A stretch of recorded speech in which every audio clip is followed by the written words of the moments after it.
fatto con i giovani e si sta svolgendo ancora oggi con i giovani, sicché mi è naturale, ecco.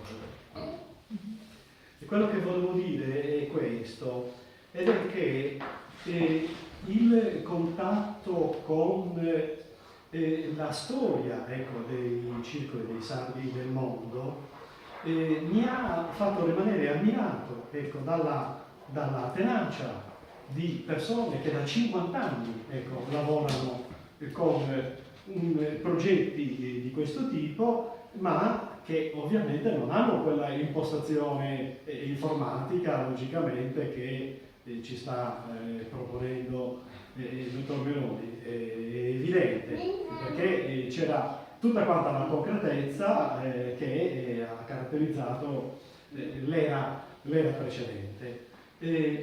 Però evidentemente anche dai vostri interventi mi pare di capire che tutti quanti noi riconosciamo che c'è una dimensione, ecco, legata alla nostra isola che ci fa cercare vicendevolmente, no?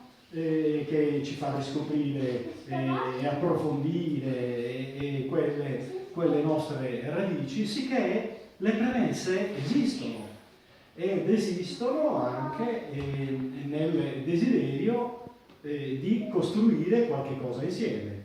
Bisogna appunto farlo con la metodologia corretta e appunto ecco che una supervisione come quella del dottor Meloni è quello che serve per non perdere tempo, per non fare passi falsi o comunque poveri di frutti, ecco.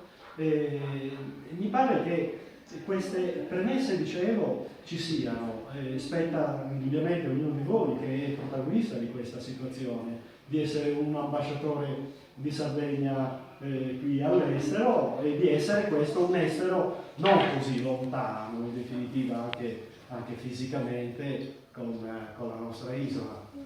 Ecco, questo era giusto per giustificare la mia presenza.